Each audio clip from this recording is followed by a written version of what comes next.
Watch the brand new documentary, Gamertag Radio, a podcast story, now for free on YouTube. Go to story.gamertagradio.com. Ladies and gentlemen, podcasting since 2005. You're listening to Gamertag Radio with your hosts, podcaster Hall of Famer Danny Pena, the always opinionated Parris Lilly, and from outside of the norm, Peter Toledo. This is Gamertag Radio.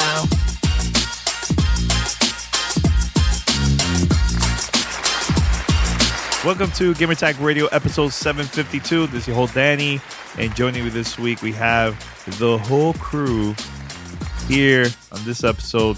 Let's start with Parris because, Parris wasn't on the last episode. What's up, Parris? Hey, good evening. I hope everyone's doing well. How are you? Yeah. Good, man. Good. You seem very, very happy right now, man. Yeah, look at Parris is smiling and everything. I'm good. You want me to be angry? I don't know. I'm good. No, I'm just saying that you're happy. You got your Xbox One X. You're good. Yeah. You're good, man. Well, I'll talk about the Xbox One X a little later in the show, but yes, I have an Xbox One X and it is being used. Cool. Yeah, I played a couple times here and there, and I'll see Vicious 696 is online. I was like, oh, okay. I'm watching you, man. I'm watching you. And also joining us, we got Pete. Pete, what's up, man? Doing all right. Here, just doing my thing. Starting to finally unload all the League of Legends stuff that you and I and Dimitri worked on, this past weekend on South Beach. Finally got my body temperature back down to normal as opposed to that 90-degree sunset, Oh, man. sun. How's your head, by the way, Danny? Because I know Saturday after walking on the beach, you were complaining that your head was all red and you had a headache. I was hurting, man. I had the biggest headache because we walked for a couple minutes there, man. A lot of blocks to get to like a bar and they wanted to go. People was like, nah, I want to go by the ocean. Yeah, it's by good. the Wet beach. Willie's. Let's just walk around there. We went to Wet Willie's and it took us forever to get there, man. Oh my God, that was crazy. But it was fun. I think the event was fun overall. Absolutely. Very, very fun. And shout out to your son too, man, because he was part of a Q&A during the winners press conference. Yep. And he asked a question to one of the pro players. It went viral. Like it went to like front page. Was it front page of Reddit? He became Reddit famous in essence. He asked a question of Poe Belter, who was actually voted as the finals MVP. And asked him if now that he's established himself as as one of the best players in the world, what are his thoughts in comparison to other players, such as Bjergsen and stuff like that. And the guy's response was, "Well, those scrubs didn't even make it to the finals, so that's all I'm going to say about that." And so, in the League of Legends community, that clip kind of got pretty popular and viral. And he sent me a message the other day. He was like, "How do you guys put up with me all the time? I can't listen to my voice anymore." That's so funny. That's so funny, man. But no, shout out to him, man. He did a great job, man. And also thanks to Riot Games for inviting us, man. That was pretty cool. Really cool of them to do that, man. All right, so head over to gamertagradio.com or check us out on Audio Boom. You could also follow us or subscribe or post a review. We're everywhere. Apple Podcasts, Stitcher, Spotify, Google Play, TuneIn Radio, and other podcast directories. Make sure to share with your friends. Let them know about Gamertag Radio. You're listening to Gamertag Radio.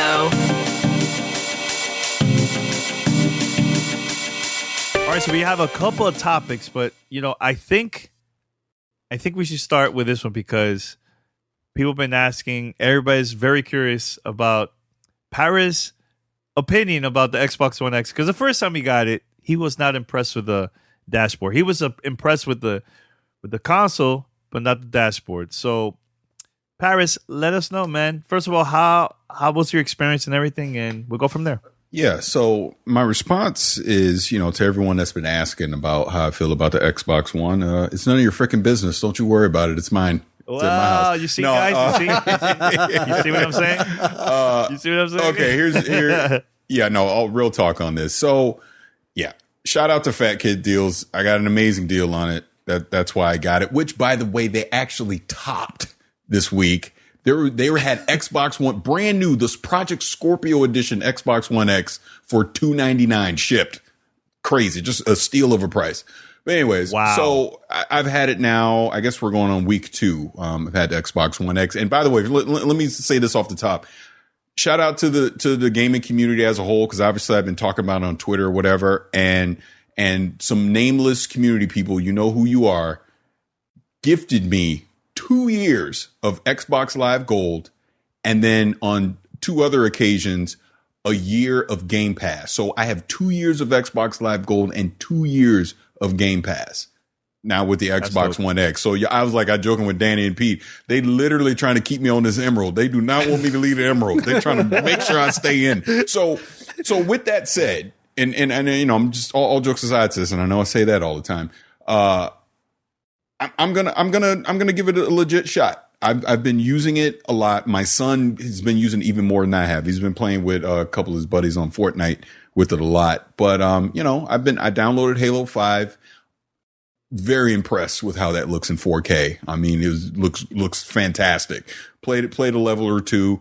Kind of reminded me why I stopped playing Halo 5. I'm still not that impressed with the campaign, but that's besides the point. I mean, visually, highly impressed with it. The dashboard, which has been something that I've not been a fan of. I'm still not a fan of it. And I think shame on you, Microsoft. In 2018, I can't turn off the stupid sounds on the dashboard. That drives me insane still, but I've just powered through it and I'm getting used to it.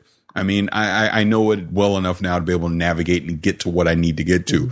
The one thing, the byproduct of all this that I discovered is Netflix on the Xbox One X, which in turn also is on Windows 10. I didn't even realize this, has Dolby Atmos for 4K HDR and Dolby Atmos. I didn't even realize that. So I enabled it on Windows 10 because you have to use the Edge browser or you have to use the actual Netflix app on that from the Windows 10 store. But you know, the Netflix app on Xbox One X, like I said, 4K HDR, Dolby Atmos, because I think I watched like an episode of Altered Carbon or something like that. And I was like, wait, Dolby Atmos?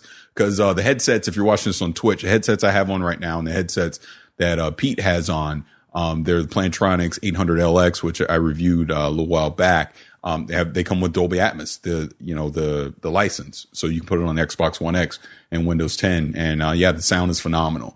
But going back to the game standpoint of it, yeah, checked out Gears of War 4 on it. Again, that looked phenomenal. Obviously looks very similar to what I've already been playing on the PC.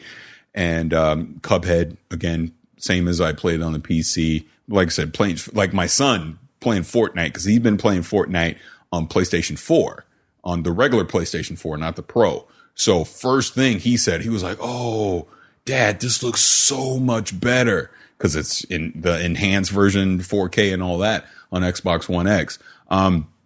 This thing is whisper quiet. I'm very impressed by that, which, you know, I already knew going in that it was going to be super quiet. But comparing it to PS4 Pro, like if I'm sitting there playing Destiny for hours on end or something, like this thing spin up like a freaking jet engine.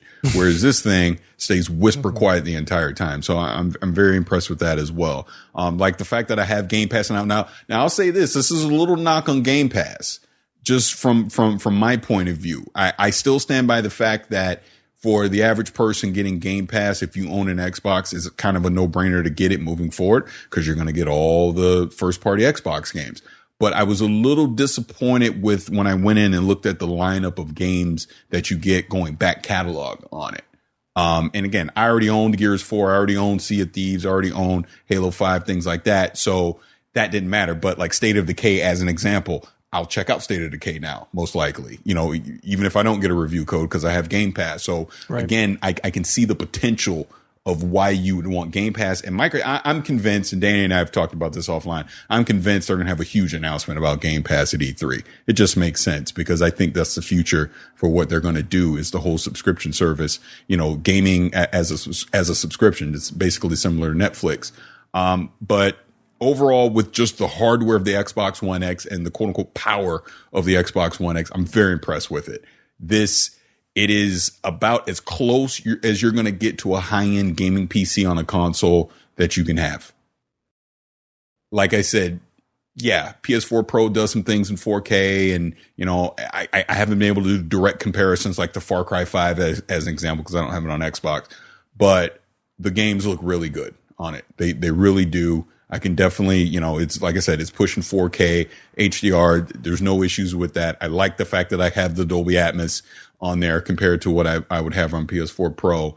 I'm impressed with it. Obviously I got it at a discounted rate, which felt worth it to me. I will still say, going back to when we had the interview with Albert, it is more than worth the $500 price point. It just comes back down to the gaming lineup. They really got to nail it this E3 and just get more exclusive titles on their platform. But overall, I'm very impressed with it. Do we want to jump into the backwards compatibility announcement that they had, or did you guys have questions for me about Xbox One X? I don't know. I do have one question. I know P also has another question too, but my question is to you, now that you have an Xbox One X, in the future, now that there's going to be more games, you know what? Let me ask this. No, but I'm saying, what, like, in the future, if there's games that, let's say it's 4K on a Pro, 4K on Xbox One X, will that also change your mind? Because I know it changed your mind with the PC. You say you always get the PC version. So now console-wise, do you keep... I will still always default... See, that's the thing. I will still always default to the PC version for whatever games that I play. Excuse me. But if it's something that's just console and I couldn't play it on PC, then I'd be willing to give it a shot on the Xbox for sure. I have it. Why wouldn't I? I mean, you know, why wouldn't I do that? Like for example, if I had never played The Witcher 3, then I would probably play it on Xbox One X because the enhanced version of The Witcher 3 on Xbox One X compared to PS4 Pro is the superior version. So why not? I would do that. But realistically, again, it's going to come back down to the exclusive lineup because let's be real. Next Friday, I'm playing God of War. The only place I'm going to be able to play it is on PS4, right? So, you know, when Spider-Man comes out, playing that on PlayStation because that's the only place I can play it. I'm already too heavily invested into Destiny to all of a sudden drop everything I'm doing and try and go to Xbox. I'm not going to do that. But Anthem is something I could see. Maybe I do it on Xbox. Division 2. Maybe I try it on Xbox because the way I look at both Anthem and even the Division, same as I look at Destiny, I'm going to play them on PC, but there's going to be people like Danny and all that aren't going to be on PC. I'm going to want to play with them. So in those scenarios, it all almost comes down to where are my friends at that I want to play with. And obviously I've kind of abandoned my Xbox friends the past, 3 or 4 years, but I'm back now. Maybe you'll take me back. I don't know. But, you know, like I said, it really just comes down to the exclusive lineups because again, from a technical standpoint, it is the most powerful console on the planet right now. No one can question that. I don't think that's a debate. You know, just technically what they'll be able to do with, again, like we've seen with all the backwards compatibility stuff that they're doing. It's very impressive. Game Pass is something that is impressive. Obviously, we'll talk about the Mixer news later. That's impressive to me. Again, a second place Microsoft is an aggressive Microsoft. That's what we want. They're going to take risks. They're going to do things outside of the box. I'm fortunate enough that, you know, I have my high-end PC, so I can play Xbox Play Anywhere on my PC. My son can play on the Xbox if he wants. It's all freaking good, you know, so I have flexibility when it comes to that. But at the end of the day, for people that don't have that flexibility, you know, you just got to go where you think the games are. And I will still contend after all this praising that I've done, if I had to choose today, if I could only get one, there's no but getting both. You can only get one. I would still get a PlayStation over an Xbox right now just because they have a superior exclusive lineup and they both have the same third-party games. Just bottom line. But I am impressed with Xbox One X. This is not a hating thing on Microsoft or anything because obviously I have the option to have them. I got them all, so it doesn't matter to me. But for someone that had to choose, if you put a gun in my head, I'm gonna still tell you go get PlayStation because the best gaming exclusive gaming experiences I've had this generation have been on PlayStation. That's just not even a question. Gotcha. Okay. And you kind of answered my question with regards to lineup, right? Because it appears that on the surface, $10 a month, or if you want to pay up, ahead of time and pay the full cost or whatever, Game Pass is a great introduction to the Xbox ecosystem. My only concern personally is those months where you don't have a lot of new content, right? You don't have new games coming out. And so unless you're someone who has a disposable income to go out and buy games to cover those game gaps, right? You're either playing older stuff or you're playing the backwards compatibility stuff. And while that might be great because those might be titles that you never picked up because you didn't want to spend the money on a title you may not put time into, but it's a title that, well, hey, it's there, it's free, I might as well just go ahead and play it. My only concern is, like I was saying, in the case of Sony, they've got a series of games that are coming up that are going to hit hard that you can only find there. And I guess that's been the knock on Xbox for the past 18, 24 months. Yeah. Where is that? Give me that list of games that make me want to do this, make me want to fully embrace the Microsoft, ecosystem. So, yeah, aside from that, I mean, I'm sure you're going to enjoy it. I mean, it's not like you're going into it completely new or whatever. It's a great machine in and of itself. That's not even, and again, because now that I have it, when that Master Chief Collection Enhanced come out, I'm all over that. Why wouldn't I be? And I guess that's the one thing that, we've said this a million times already, but we just enjoy playing games. I could really care less what platform I'm playing them on. I just want fun games to play. So if it's Xbox, great. If it's PlayStation, great. Switch, ColecoVision, Vectrex, doesn't matter. Just give me great games. Yeah, Ouya, whatever. I just want great games. You know what I mean? So, shout out to Albert and his team over at Xbox. They've done an amazing job with this piece of hardware. They really have. It's very impressive. Just turn off the freaking sounds on the dashboard, please. Please. That's all I ask. I will say, and I won't complain. Part of that backwards compatibility lineup is that Red Dead Redemption Enhanced Edition. Oof. Let me say that on that real quick. I've said it many times in the past. Never played it. I think I played Red Dead probably a total of. I think I got through the opening tutorial of Red Dead, and that's all I've ever played. So for me, that announcement yesterday inside Xbox that Red Dead Redemption backwards compatibility is getting the 4K enhancement. It's almost like getting a brand new game for me. Right. Now that I got the Xbox One X, I'll go find a used copy of Red Dead Redemption. I'll play it over the summer and leading right up to Red Dead 2. I'll be all caught up with everyone else. So that's the kind of things that Microsoft is doing that I truly applaud. And I'm very happy to see that they are going back and using the resources to take these old titles and bring them basically up to spec to 2018 specs right now. I may not be excited about some of those original Xbox games that they enhance, but it's just the fact that they went and did it. There are people out there that will be excited about some of those games. And I jokingly said yesterday, they wanted to get me excited. There's 2 games on that original Xbox, the third-party games, which I have a Miss Leo for, that I want to see enhanced. And that's Pandora Tomorrow and Chaos Theory. You hear me? You take those original Xbox games and give them the 4K treatment. Oh, I'm all over that. I'll play those right away. And I guess since I'm running my mouth and I'll shut up after this, my Miss Leo on that is, I think we've obviously seen the news, Ghost Recon, Wildlands, Michael Ironside's come back as the voice of Sam Fisher. Sam Fisher's in Ghost Recon Wildlands for a special mission that's going on right now that you can play if you own it.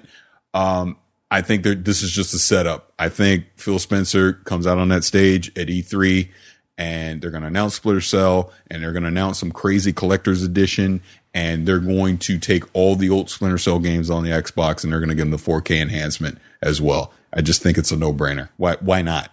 To me, that's just not that it's easy money because you got to dedicate resources to it, but that's like just the ultimate incentive to make people want to go get Splinter Cell on Xbox. Because let's be real, it's going to be on PC, it's going to be on PlayStation, but if on Xbox, not only do I get the new Splinter Cell, but you're telling me all my old Splinter Cell games get enhanced too, and I get to play them there as well. Why wouldn't you? Yeah, I mean, you can buy Red Dead Redemption, by the way. It's $7.91 on eBay right now. Buy it for me, Moneybags. Help me out. No, remember what happened last time Moneybags came out.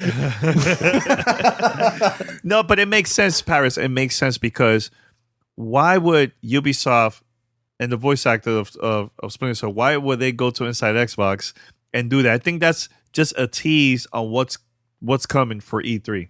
And I think you're right. Now, is it possible for them also to add those games also for Game Pass? That would be an even bigger announcement if they did that. Yeah, you know. But again, that's up to Ubisoft if they want to participate in that. Yeah, I think that would be smart if people want to start doing that, or if they want to have another choice, they could pre-order the game too. So there you go. Now another game they also gave a 4K enhancement to, which piqued my interest because I wouldn't mind going back and playing it because I really enjoyed it. Gears of War 2, that got 4K enhanced as well. Yeah, you could also play the first one. That one also has 4K. Yeah, but I'm just saying the fact that they've added Gears 2 to it as well. I'm glad to see that. And because of that announcement, all the DLC for that game is free. Yep. Portal 2. I have the list here. Let me go check right now. So which one you want me to go? The OG Xbox first, or just go for the Xbox? Yeah. All right, let's go with the OG Xbox here. The ones that got my attention. And I know Pete loves this game. SSX 3, Pete. Do you see yourself playing that? SSX. Is it just 3 or is it SSX? Is that the tricky one? Just 3. Is it SSX tricky though? I don't know which. I don't know which is that one, the tricky one. I never played the SSX games. Only the one that came out of 360. This is from the original Xbox. This is the original Xbox. So it's Jedi Empire. I'm hype about that because I love Jedi Empire. I think people slept on that game, man. The game was really, really good. Knights of the Old Republic 2. Yep. Decent game. I liked it. I prefer 1, but it was a good game. But there's so many Star Wars games also going to be available for the Xbox One. Star Wars Battlefront 2. Also, the first Battlefront. Jedi Academy. Also, Jedi Starfighter. Have you guys played this? Star Wars Republic Commando? Have you played that one? Yeah. Oh, yeah. Yeah. That was a lot of fun. Actually, I remember playing. I remember playing that on my Vita. By the way, just to interrupt real quick, Pete, I found it for $5.98 shipped. Damn, go for it. Yep. I'd buy it right now if that's the case. Yeah, I am. I'm literally buying it right now. Yeah, there you go. There's other games. Force Unleashed, Portal 2, Darksiders. Yeah, those are the 360 versions. Right. Yeah, the 360 games. Yep. That's good. Portal 2. Ooh, that's probably gonna look really good. Yeah, that's gonna be good. But I'm excited to play the original from the original Xbox, Panzer Dragoon. Oh my god, that game was so good for the original Xbox. Amazing. They got great reviews when they came out back in the days too, man. So look, man, they're releasing old games. I'm good with that, man. I love playing these old games too, man. So, but Gears of War 2, Portal 2, Darksiders. Do you see you guys playing that or no? Or just Red Dead? Red Dead, I think, is going to be the monster that everybody Red Dead's spent a lot of time on there. Surprising game that was actually okay. I kind of dug it. Full Spectrum Warrior, another game that I really, really enjoyed a lot. Destroy All Humans. Mm-hmm. Oh, Destroy All Humans. Okay. Yeah. Jade Empire. But so they only said later this month, right? There was like no official date or anything. The original Blinks, Breakdown, Conquer, Elder Scrolls 3, Hunter, The Reckoning, Jade Empire, Panzer Dragoon, Orta, and SSX 3 come out on April 17th. Then Destroy All Humans. Soon. Yeah, Destroy All Humans, Full Spectrum Warrior, Mercenaries, Playground of Destruction, MX Unleashed, Panzer Elite Action, Star Wars Battlefront, Battlefront 2, Jedi Academy, Jedi Starfighter, Knights of the Old Republic 2, and Republic Commando all come out on April 26th. Awesome. Very excited, man. Very excited. And the good thing too, Parris, that game, Red Dead, you can't find it on the PC, right? No, it's never been on the PC. It was never on the PC. That's why I was saying, it was never on PC. That's why I never went back and played it like in the last few years because obviously I don't have an Xbox 360. And I mean now's the time. I mean the 4K, why not? Big game's going to come out. Was might that as well game get caught up on the story. Ever released on PlayStation as well? Because I know I've been reading a lot about lately. Like people, the only way you can, it was. Yeah, it's been on PlayStation. The only way people could play backward compatible was via like an emulator or something like that. No, PlayStation. It's available for PS now. It was on PlayStation 3. Gotcha. Okay. Yeah. So I know, Parris, you talked about Splinter Cell that's coming, and with the new Ghost Recon game, I know there's like a mission that you can play with the characters there too. But at the end of the mission, it seems like there was like a teaser, which might be a hint of the new game that's coming out maybe in the future, I guess. I mean, I don't know if this year, next year. That's the part I'm kind of like, but it's obvious. I think that's. I mean, I know Parris talked about that earlier, but I think it's this year, personally. I really do. It's next year. I think it's this year. Spring. I think this. I think this year is The Division. No, this year the Division. Next year, I'm going to stick with what I said. Look, you believe whatever you want to believe. It's my opinion. I think Splinter Cell this year, The Division spring next year. Once again, the Division this year, Splinter Cell the next year. Why? They've had plenty of... Here's my counter for that. They've had plenty of time to work on a Splinter Cell game. They just launched Division 2 or The Division 18, 19 months ago. Why would they duplicate efforts so soon after launch? And that's what I said 2 weeks ago, Danny. Yeah. Let me tell you why. What if? Parris. Let me tell you why, Parris. I think it'll be better for the Splinter Cell to stand out even more if they release it during spring. If they release Splinter Cell during the holidays, I think that is not going to get a lot of attention because there's going to be monsters back to back coming out around the holidays, man. Why not release the game during spring? It will be more powerful for Splinter Cell, man. You don't think so? And I would flip that argument to for that exact reason why the Division should come out this spring. Not only have they had since 2013 to work on Splinter Cell, whenever they probably went into development, who knows? I said this 2 weeks ago, so I'm not going to repeat it, but you're rushing it if you put out a Division 2 this year versus giving it its proper 3-year window and do it in March 2019. I think they could get away with, depending on the window they would launch it in this holiday, they could get away with Sam Fisher coming back this year. They could be a nice summer-long marketing campaign around it, get people hyped up about it, etc. The Division has to compete this holiday with Red Dead, Call of Duty, Battlefield, Destiny 2 expansion. There's another shooter I'm forgetting right now. But my point is there's a lot of shooters coming out this holiday already. Why not push to the spring? Your only competition in the spring is going to be Anthem. I just don't see the Division competing with the expansion of Destiny. It's different because of the whole situation that's going on with Destiny 2. You're taking it down the road. I'm not saying. I'm just pointing out that there's already a bunch of stuff coming out this holiday. Let me finish. Jesus Christmas. I'm just saying. Let me finish. I don't know. We'll see. We'll see at E3, Parris. We'll see at E3. I'm confident. I think the Division's coming out this year. That's it. It's a wrap. It's coming out this year.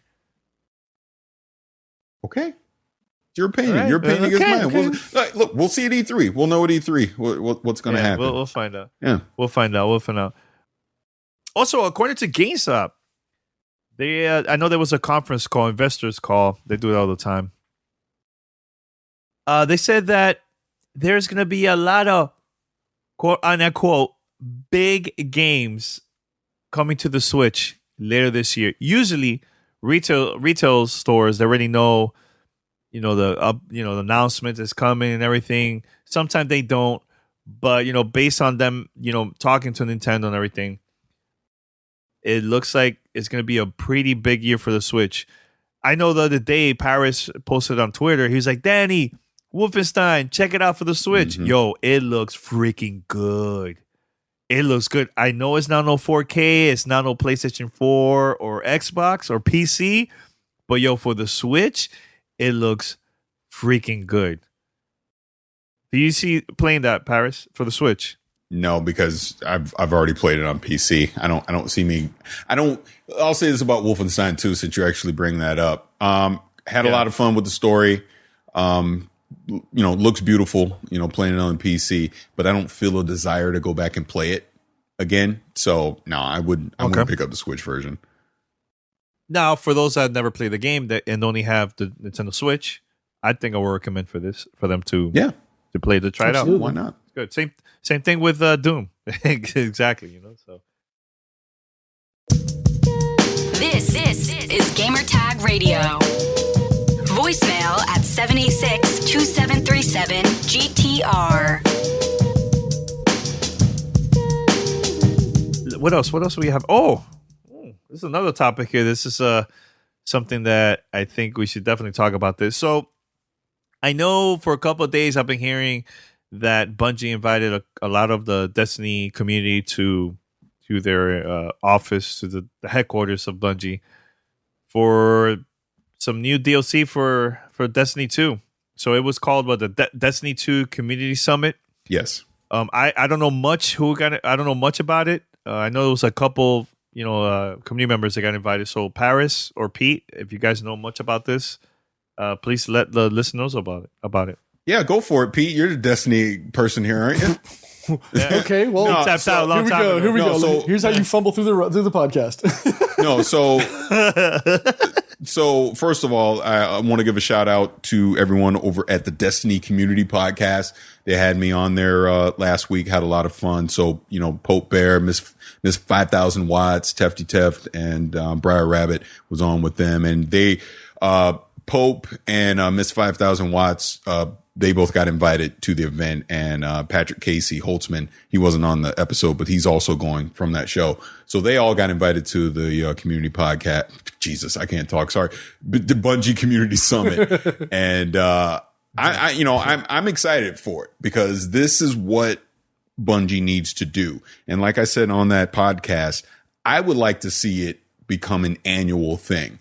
And not only is it an annual thing, rotate the people that are going. Because what they've done, it's not just the top streamers and YouTube people and all that. Oh, shout out over to Mesa Sean, Mark over at Guardian Radio. They're both going too. I got to say hi to my friends. But Dope. they're all going, and I'm glad because these are the leaders of the Destiny community that are going to the summit. And it's not just the YouTubers and the streamers. They also got someone like Fuzzle, who is big over on the Destiny Reddit as well. They've grabbed, just other forum leaders, things like that, to top, PvP players, top raiders, things like that, because they're trying to get a good mix of people that play the game, not only, people that have the huge platforms, but other people that are just huge fans of the game.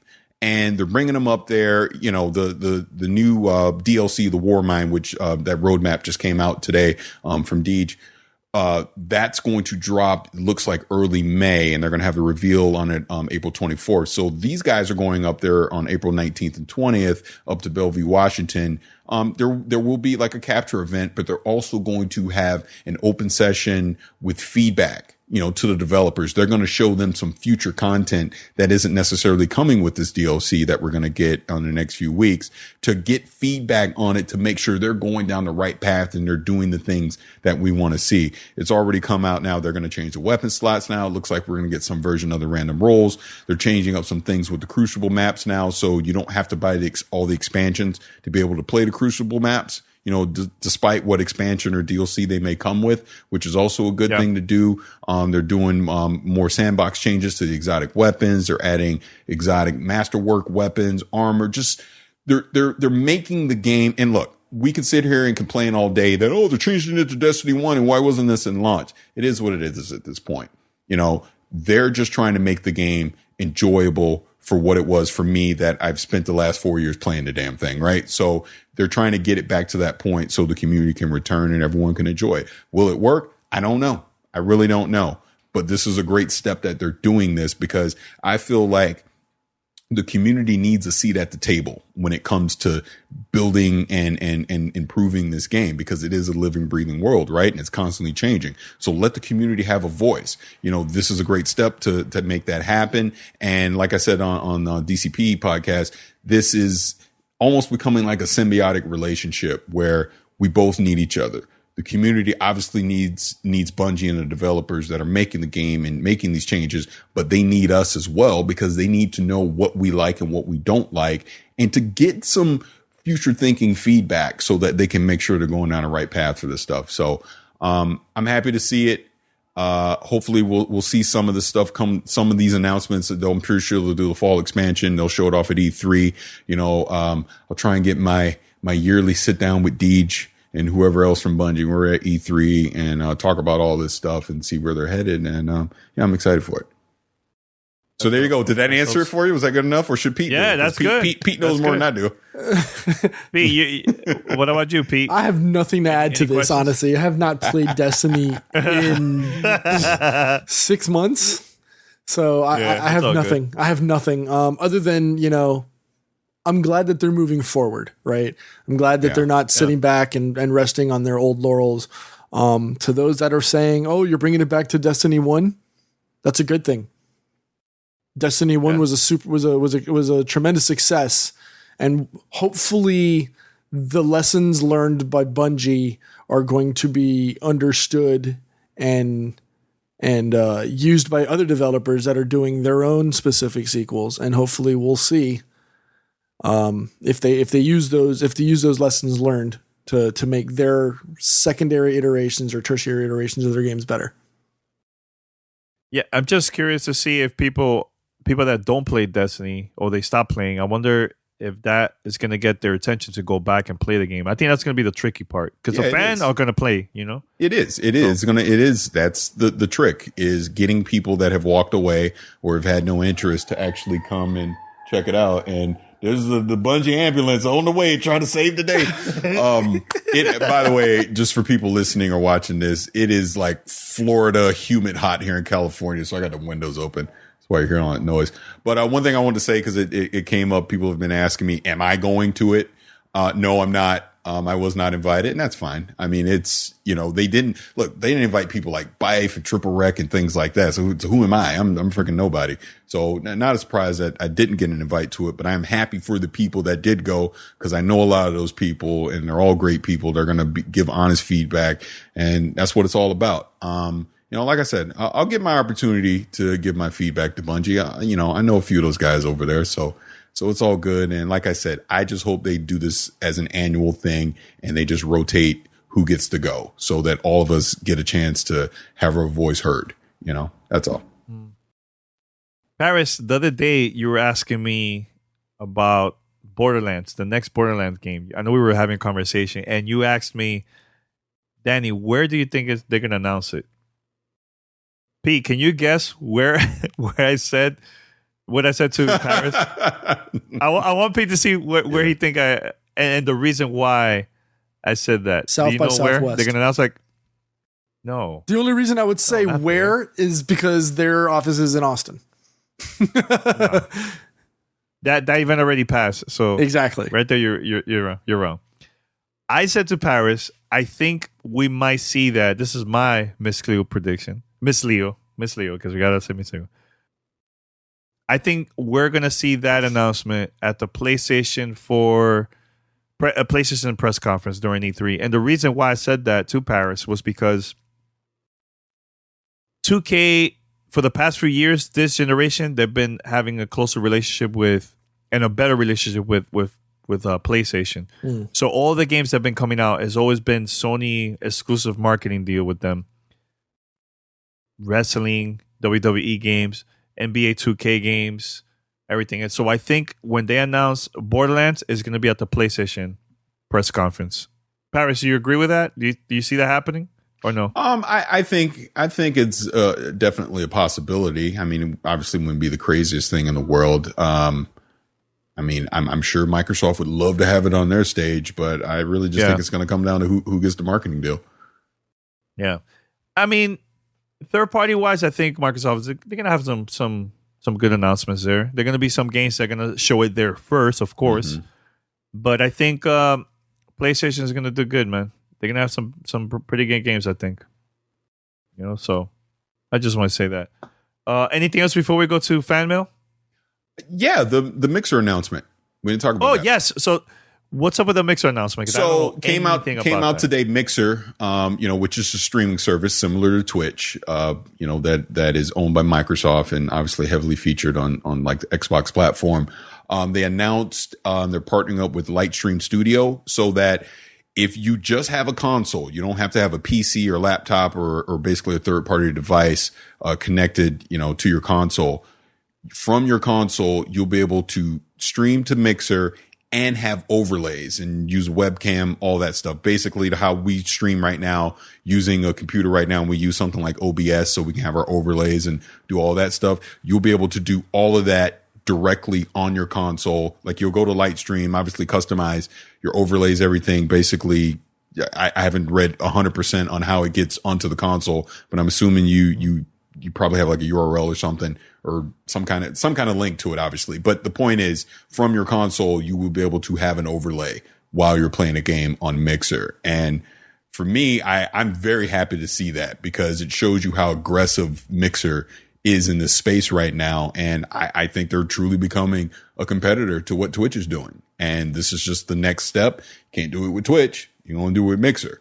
So this just gives more people the ability to be a streamer and to do it to have a more of a professional look to their stream. They're not just streaming, no camera, no one can see them. They don't have, the sub buttons and all the fancy stuff that's going around what a lot of streamers have right now. You'll be able to do that now, and you can do it all on your console.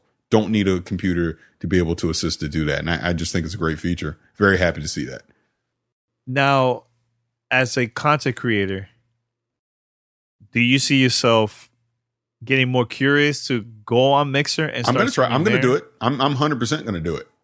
I'm definitely going to do it. I've already been thinking about just to mess around, but I was already thinking about trying out Mixer. Oh, by the way, when I was talking about Xbox One X, I forgot to mention I got PUBG on Xbox One X.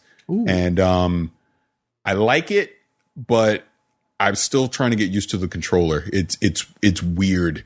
The control scheme, having to go in to pull, to get your gear and stuff to change stuff around. Still got to get used to that. But I like the fact that it is definitely 100% playable on the platform. Glad to see that. But going back to the Mixer thing, this is going to enable more people to be a content creator, which I think is a great thing. And it has definitely piqued my curiosity. And I can guarantee you there are going to be some very creative people out there that will use Lightwave. And now they can just boom, I'm on Mixer, baby. And I have a professional setup, looks great. And everyone's on my stream and they're doing their thing. Mm-hmm. Yeah, I think that's dope. And I was looking at it, during the day today. It's limited access right now. So unless you were in that first chunk of people who were able to sign up through Mixer and integrate, it's a staggered rollout. So they didn't just open the floodgates to everybody. Like I just tried to log in and it said access denied for now. Essentially what you're doing, it's similar to Streamlabs OBS and OBS, and another company called Player.me, which is something that that I use here for our stuff. And, you're familiar with it, Parris. So basically you set all of it up on the Mixer website. You go to mixer.golightstream.com, you log in with your Microsoft credentials, you set up your overlays and everything and how everything's going to work. You create your scenes, and then basically when you go live, it has your Mixer key, which is similar to your Twitch key, which is what we use here on the show. So anytime you go live and you say go live on Mixer on your Xbox One X or Xbox One S, it creates that connection and it starts your stream from there. So that's dope. Right. So it's super easy. So for someone like Danny who has zero experience with setting up the overlays and scenes and all that, it's an excellent way to get him set up to do that. Because I know he loves doing that, especially that kind of Café con Danny's on Wednesdays and Friday mornings when he jumps on, and he's just playing. He doesn't have to fiddle with a second computer or worry about, is his laptop going to overheat because it's trying to run stuff. My only question is, how is it going to work with cameras? I think I read that now they've started allowing third-party cameras on the Xbox One. Yeah. Perfect. I've already tested it. On your Mixer. I've already tested it. Only on Mixer. Okay, so and in that regard, it's a matter of just saying, okay, you're going to use this camera. It'll automatically position it wherever you put your overlay. If you're going to put a camera overlay or a panel or whatever, and then at that point, you're good to go. So Again, it's it's curious. simplifying the process to enable more people to be able to, Yep. to stream and basically 100%. be content creators. 100%. And let's remember, Mixer is going to have a huge presence at E3 this year. Like literally, Microsoft has already said that in the LA Convention Center, their booth is Mixer. Yeah. So, I mean, they're going all in on it, man. Again, competition is great on all levels. Like we talk about second place, Microsoft as far as on the console war right now is great because they're doing aggressive things. They're also in second place in the streaming debate. So they're doing aggressive things. Second? Are you sure second place? What's second then? What am I missing? Streaming? Dude, it's either Twitch or YouTube, one of the two. Facebook gaming? Is it? I don't know. Maybe you're right. I don't know. And now Facebook is slowly coming up. Yeah, and Facebook's slowly gaming. coming up. I guess I put Mixer ahead of YouTube when it comes to streaming. Now, as far as doing videos and that kind of content creation, of course. But I don't know. I guess you're right. I guess you can stream on YouTube. So yeah, second or third. They're up in there somewhere. But again, they're making aggressive moves. I like the fact that Mixer also had. Hey, look, we're on Twitch talking about Mixer, but I like the fact that they're going to ban us. Hold on. Let's do this right. Okay. So I also like the fact that they do the co-streaming stuff and they have the super low latency on the streams as well. So you have like pretty much real-time interaction on Mixer with your audience versus on Twitch, we have the delay or whatever. Hey, for those that aren't watching this live, I put on a Mixer hat on our Twitch stream. But Parris with the Mixer hat is hilarious. Yeah. But the way how he put it on. Oh my God. No, but I like the things that they're doing because you know what? It's going to force Twitch to do the same exact thing. So we all win, no matter what platform you're on. Yeah, definitely. All right, so let's go with fan mail. Fan mail at gamertagradio.com. Let's do this, Pete. I know we got 2 voicemails. Yep. That we're going to be playing on the show. Play the first one. All right. 1 second. We're going to play voicemail number 1. Here we go. Hey, Gamer Tag Radio. My name is Rico Brown from Milwaukee, Wisconsin. I was calling to see what HD remakes you guys would like to see done over. My dream remakes or reboots that I think will look phenomenal on new systems would be Bloody Roar, Onimusha, and Tenchu. And I would like to know some of your guys' favorites that you would like redone, remastered, etc., etc. You guys have a great day. You guys do an amazing job on the podcast. Stay blessed. All right. HD remakes that you would like to see in 2018. I would love to see Jet Set Radio Future. I think a lot of people slept on that game when it came out on the original Xbox. And it has a great soundtrack. Great soundtrack. Beastie Boys are also in it. I think Jet Set Radio Future for me. I love Jet Set Radio for the original Dreamcast, but Future up there, man. One of my favorite games that came out for the original Xbox. I would love to see a remastered version or something like that. What about you guys?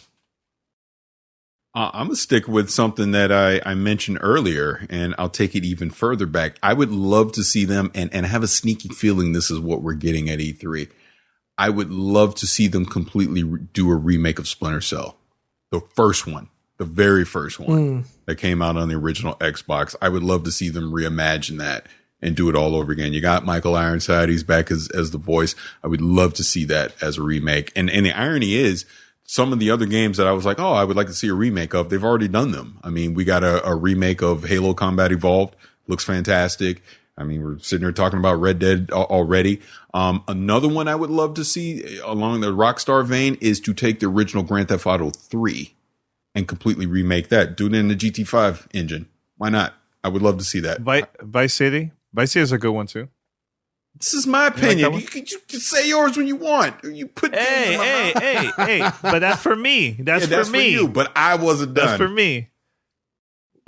Yes, you are. No, I know. I have no, one but more. Parris, one more. No, one more. Seriously, you're pushing Splinter Solo a lot, so that's good. I know. I am. Hey. No, one more is the original Mass Effect. I would love to see them redo that. Look, take the dumpster fire that was Andromeda, even though don't throw cans and tomatoes at me. I know Andromeda, they fixed the bugs and allegedly it plays great now. I'll never know because they basically canceled whatever they were doing with that. So I'm not going to invest. Yeah. But take that Andromeda engine and make the original Mass Effect. Put it in that. I would love to see it. All right, Pete. All right. So for me, I have 2.5. The half is Cyberball 2072. I just loved that game for so long when I was a kid. Mm-hmm. Basically, robots playing football. I know it's not going to happen, so it's not even, I just put it up there on my wish list. I know it's not going to happen, though. The ones that I would love to see, Kid Icarus. That's a Nintendo game. Wow, you talking about a Nintendo game? What if? Let them have it. It'll never happen, but they asked me my right? what if, so here we go. Yeah. Kid Icarus. Oh just my imagine God, that. You guys are attacking me. Well, because you interrupted me. I would love to see that in a open world 3D adventure type game on the Switch, because obviously that was, it was playable on the original Nintendo. The next one that I'd like to see would be Oregon Trail from back in the day. Danny, I don't know if you're familiar with that, but yeah, I remember that's all PC, right? Yeah, PC? Give me that in a Skyrim or a Witcher 3 type action adventure RPG, and I'd go nuts, right? And then one that came up to me just as Parris was going through his list of games, Max Payne. Yeah, I can see that one too. One that just came to my head when you just said Skyrim. Take Oblivion, remake that. I would love to see that. Which one is that? Elder Scrolls. They have Oblivion out. I think they have Oblivion out for. It came out for this generation. But they remade it. They redid it. It looks better. Whatever. Well, I have it also on the Switch. I wanted to look amazing. With the Witcher 3 engine. How about that? Do it to that. I would love it. No. Thinking of other games, man, that I would love to see. Silent Hill.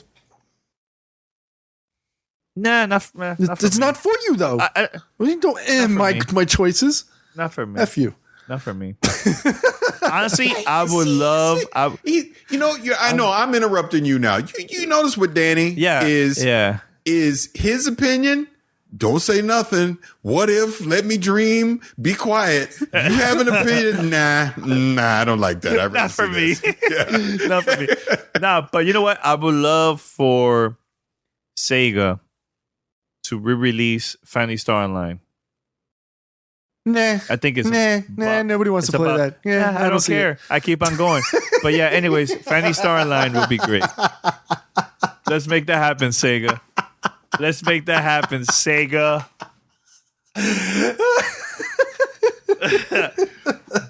You know what? Do you think they should bring back DJ Hero? No. I think that was a good game. No. As much as I love that, Pete, shut up, Pete. You love that game. Yeah, and even I know better. Yeah.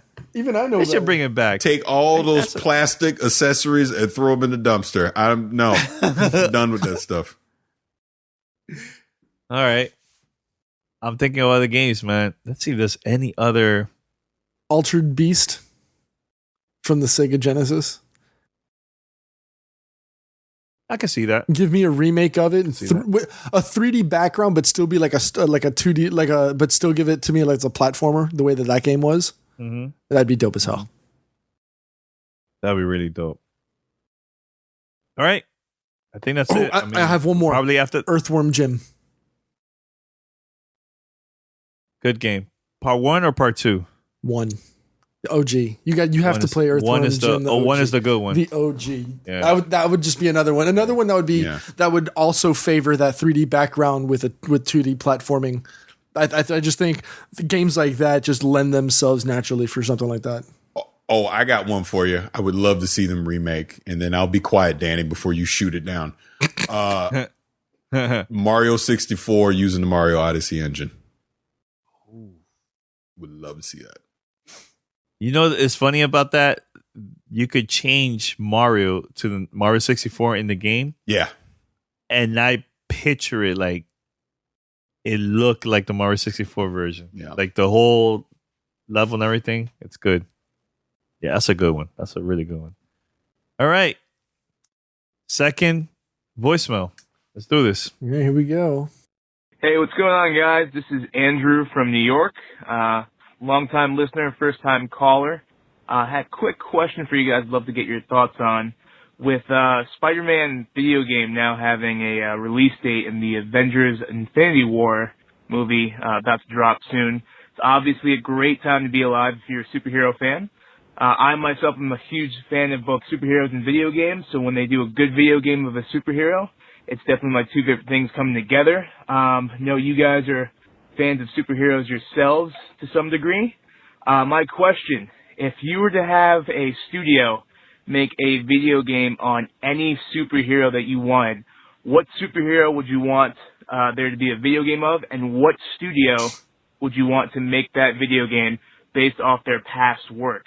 Obviously, Rocksteady did an awesome job with the Batman series, but maybe you guys can come up with some interesting combinations, like maybe like BioWare doing a video game for like Guardians of the Galaxy based off their Mass Effect series, or maybe like some other samples like doing Bethesda with doing like a Punisher video game based off their work with like Doom.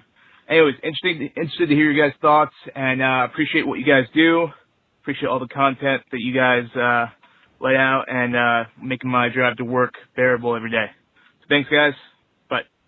That's a great question. Comic book character in what studio? I think I can knock this one out. I can knock this one out. At least for me, it's my choices, so I don't care if Danny likes them or not. I hate it. That's it. I'm done. First one for me would be Rocksteady, and give me a Miracle Man game. So, and I know that these are probably going to be a little bit more obscure characters, people that a lot of people may or may not be familiar with, but because I am heavily invested in comic books, I would say that. And actually, it's Mr. Miracle, not Miracle Man. He's the son of the High Father. When he was born, he was actually traded to Darkseid. Darkseid's child was traded to the High Father in order to stop a war that would have ended the universe. His name is Scott Free. He's the greatest escape artist in the universe. And he spends his entire childhood escaping the traps left by Darkseid that were meant to kill him. So I think that would be a great game where you spend the entire game avoiding and escaping from a series of traps meant to kill you. And then the ultimate end goal would be for you to leave Apocalypse, get to the source wall, and finally meet your father, the High Father. The other one, I think I would like to see Deadman, which is one of my favorite characters, done by Telltale.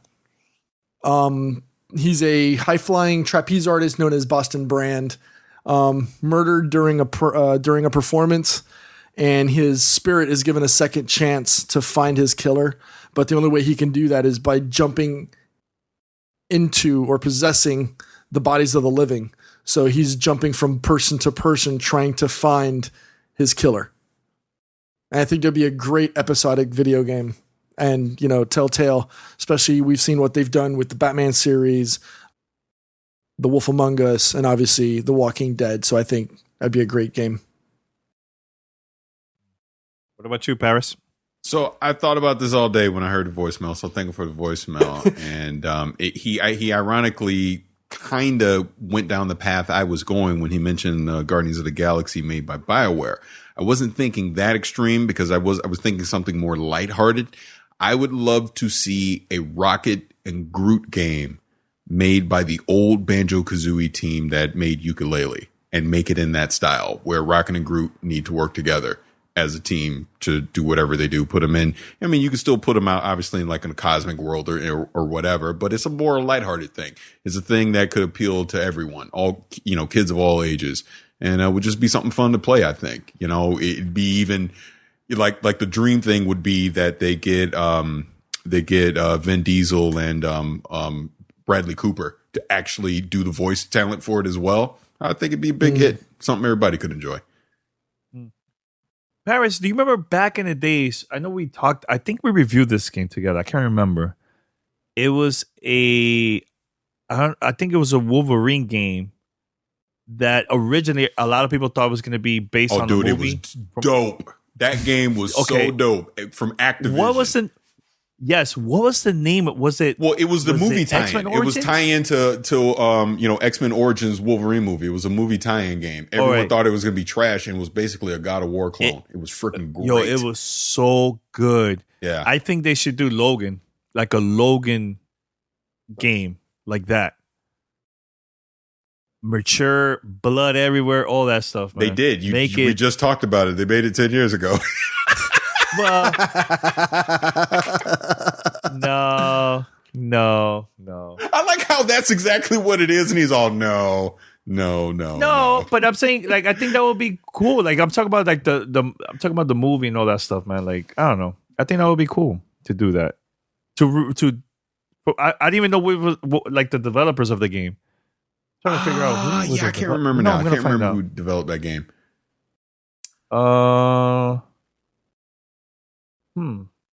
But Origins was more. Was that the beginning, right? Of Wolverine, right? So how they added with Logan, him being old and everything. I don't remember seeing that, playing that. Raven Studios made it. Raven Studios, 2009. So there you go. I think they should do. And it was literally called X-Men Origins Wolverine. That's the name of it. Yeah. Uncaged. X-Men Origins Wolverine Uncaged Edition.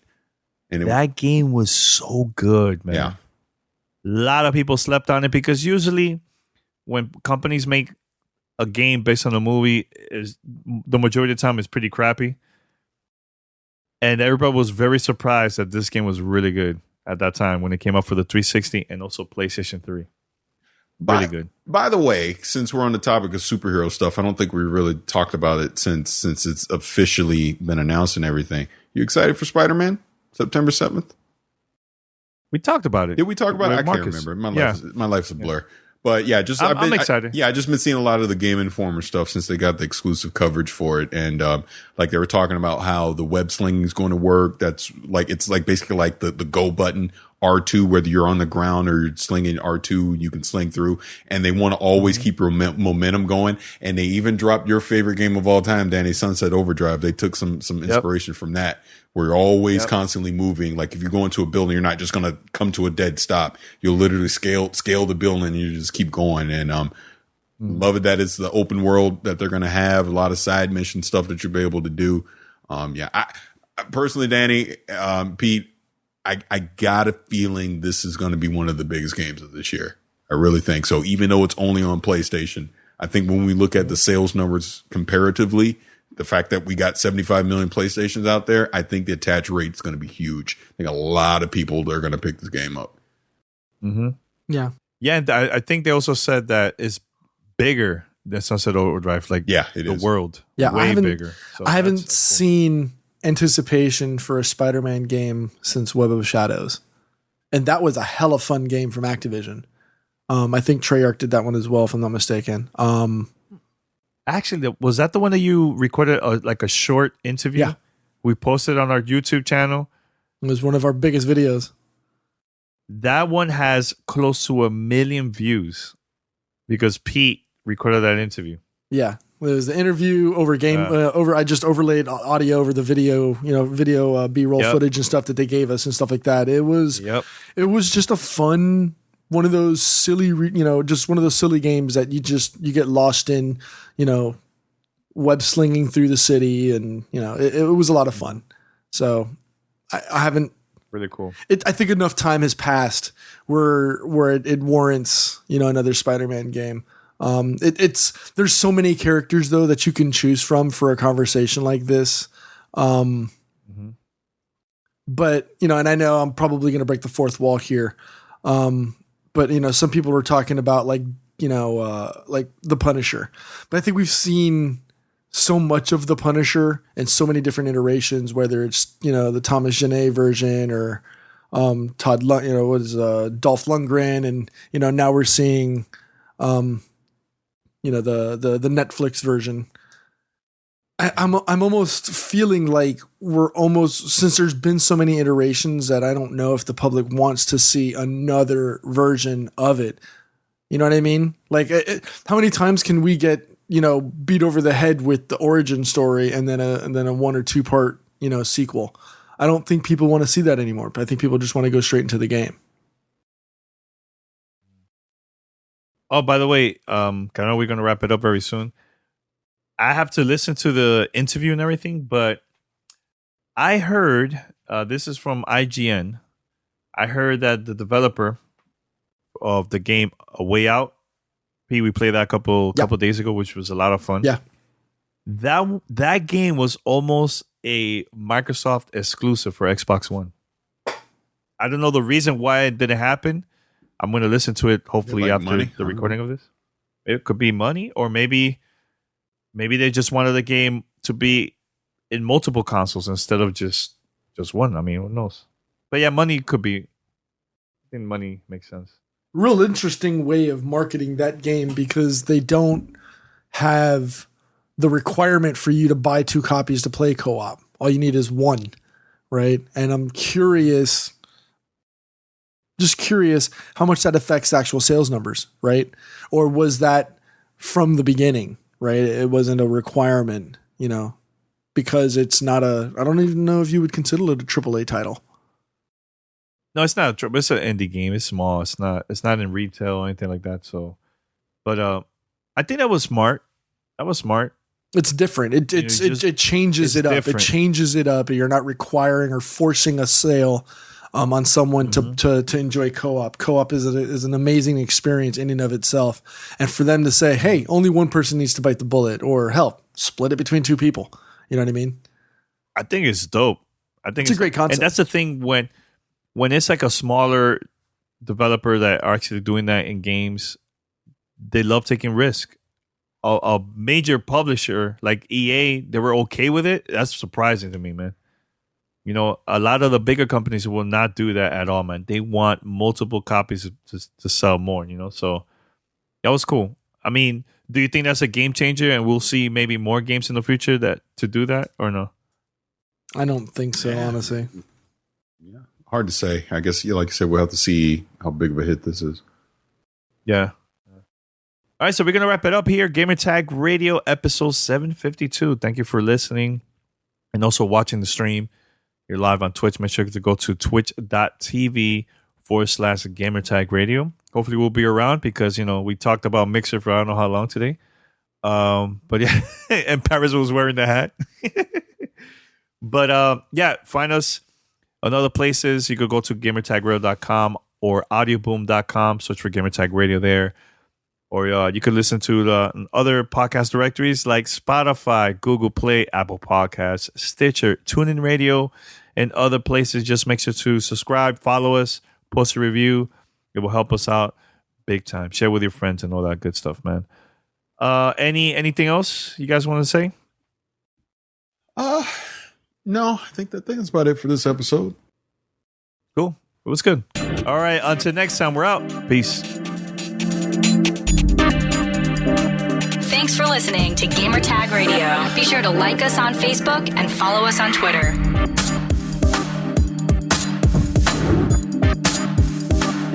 Thank you for listening to Gamertag Radio. If you'd like to donate and help us out for future events and more coverage and also better audio equipment, head over to donate.gamertagradio.com. That's donate.gamertagradio.com. Thank you.